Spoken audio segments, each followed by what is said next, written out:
Howdy folks, and welcome to the Hillbilly Kitchen. Today we're making a banana cobbler. That's right, a banana cobbler. I saw this recipe and I had never had this before, and I thought, what? And it sounded so strange, I had to try it. And after I tried it, I had to share it with y'all.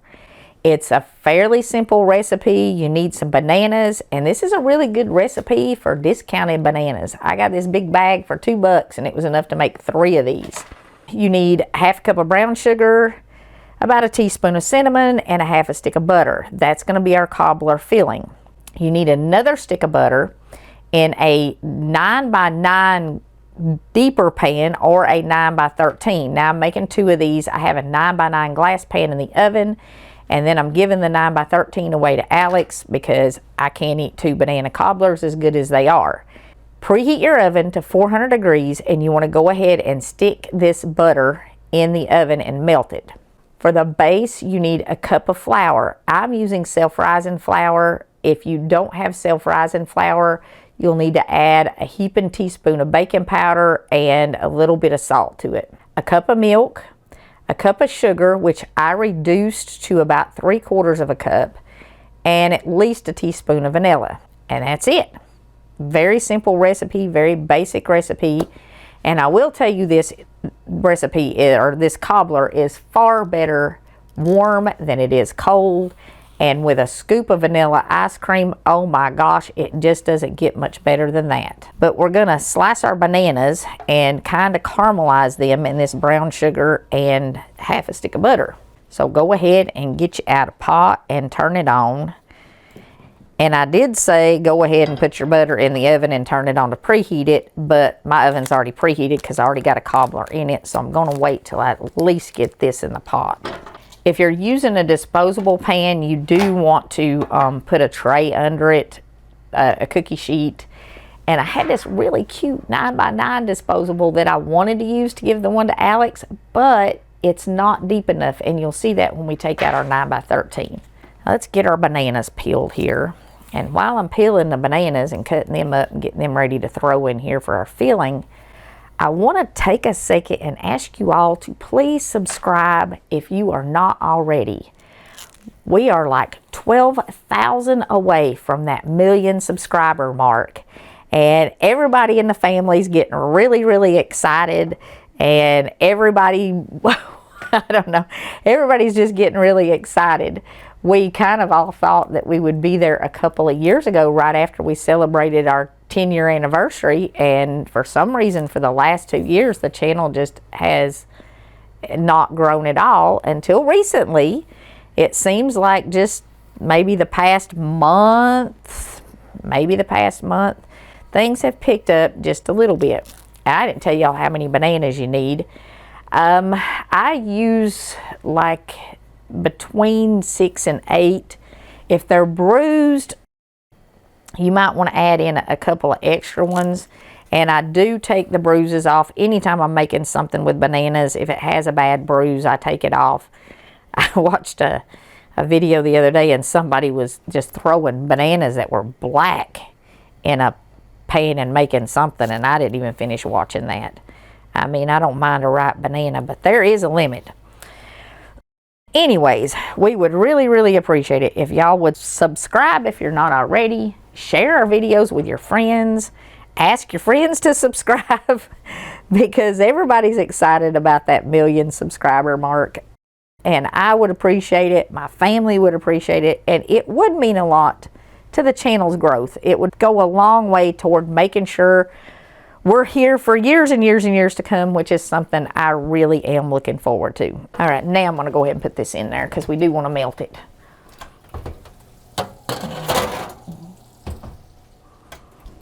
Oh my goodness, that one that's in there's only got 3 minutes left, and it is so, I mean, it smells good, it looks good, it's all bubbly. Just kind of slice your bananas. You don't need to be real particular about it. Everybody I have ever seen slice bananas in a recipe, they'll slice them one banana at a time.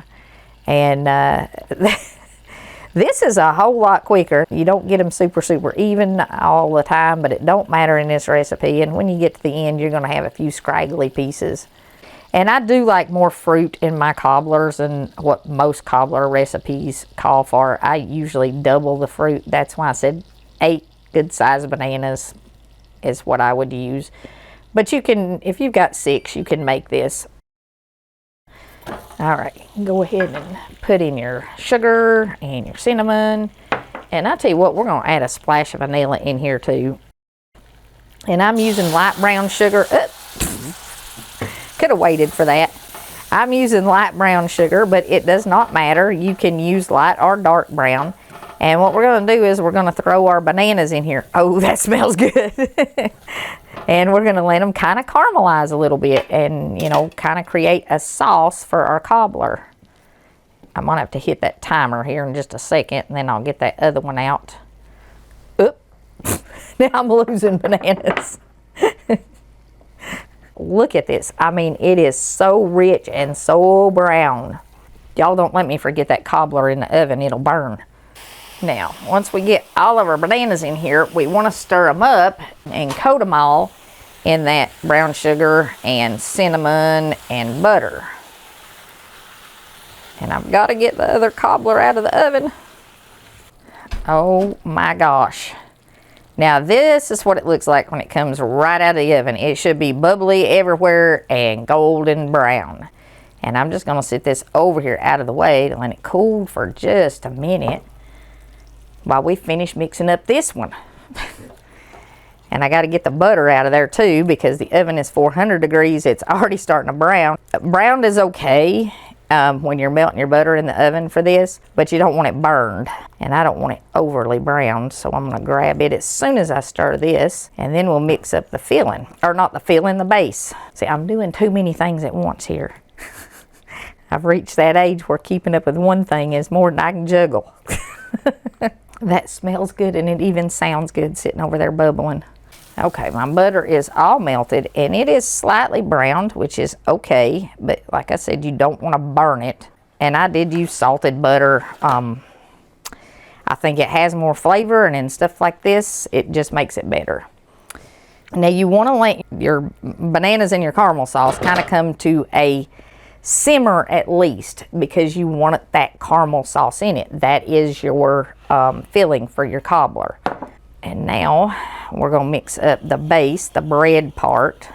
And what size pan you use for this, it's up to you. I said I like it deeper, like that one over there. But if you like more crunchy topping, then use the 9x13, because it will spread the topping out and you will have more crunchy stuff on the top. And we're going to pour this in layers, and what's going to happen is what happened over here. The topping, the bread, the base is going to rise up out of the filling, but we put the base in first. And you don't have to be real precise about mixing this. You just want to get it kind of mixed up. Keep an eye on your bananas so that they don't burn. Normally when I start this in a cold oven, it takes almost until my oven is preheated before my butter is completely melted. And also, if I'm making it in a glass pan, it takes a little bit longer for the butter to melt because the glass pan has to heat up. These little disposable aluminum ones, they heat up quick. And again, a slightly larger bowl, Becky. Those of you who have been on here for a while, just out of curiosity, how many times have you seen me get stuff everywhere because my bowl was too small? Just a personal count. And I did explain part of it is so that you can see what stuff looks like when I'm mixing it. If I use a really, really deep bowl, you can't see it. And part of it is picking a color of a bowl that won't mess up the cameras, because the bowl I'm using turns everything a weird color. You can't really tell what's going on. All right, that's good enough. And our bananas are simmering over here. You can see we've got bubbles in here. And look at how much liquid is in here now as opposed to just when we had the butter and the brown sugar and the vanilla melted in there. And the cinnamon. Okay, go ahead and turn this off.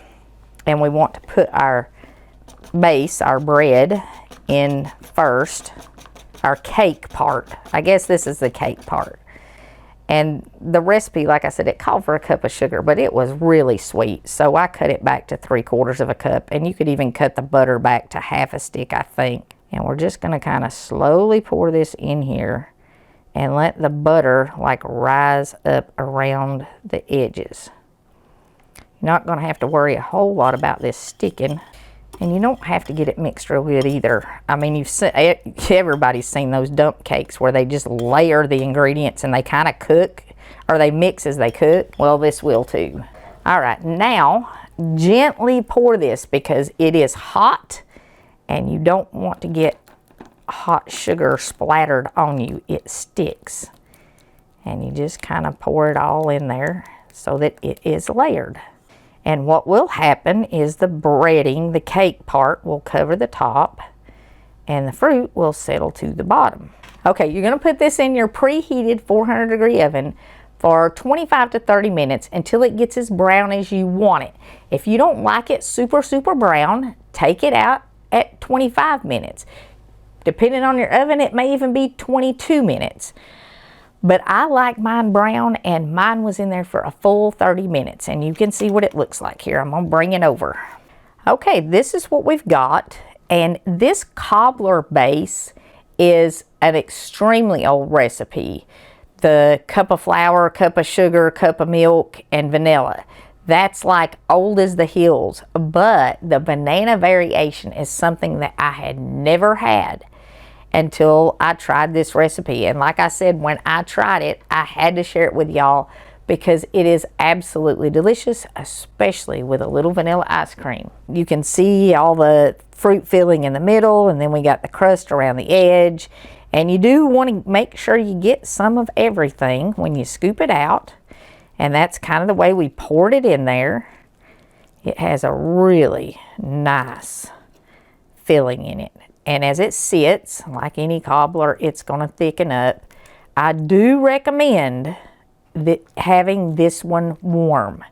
We've got a little bit of the cake part down on the bottom there and some on the top. It is much, much better warm. I promise you, you won't regret this one. It's not real expensive to make, except I guess for the butter, because butter has gone up. But the good news is, around the holidays, it's going to be a little bit cheaper. And this would be a really good one if you want something different for your next potluck, church dinner, get together, or just dessert after dinner. Promise, I promise, I promise you won't regret it. I told y'all we would try different new recipes, and when we found ones that were worth sharing, we would share them. This is one. I couldn't believe it when I ate it. Anyway, try it. Definitely recommend the ice cream, and I definitely recommend it warm. Some cobblers are as good warm as they are, or as good cold as they are warm. This one is definitely better warm. Anyways, try a new old cobbler. And I got my new calendar from my sweet sister Vanessa. And if y'all listen to if you've been with me a while, you know I have a lot of sisters. Vanessa makes these calendars and she just gives them to friends and family.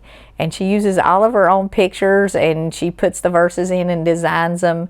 And I absolutely love that she includes me in that. And that's the calendar that I use every year. But I love the verses in them. And when I took this one out, the verse on the front, I had to share it with you. It's 2 Corinthians 13 and 14. The grace of the Lord Jesus Christ and the love of God and the communion of the Holy Ghost be with you all. Amen. That is a prayer that we should be praying for everyone that we know, because that is a prayer for the complete presence of God, and it is a prayer for a complete relationship with God. Thank you so very much for joining us in the Hillbilly Kitchen. If you haven't already, please don't forget to click like and subscribe before you leave. Share our videos with your friends.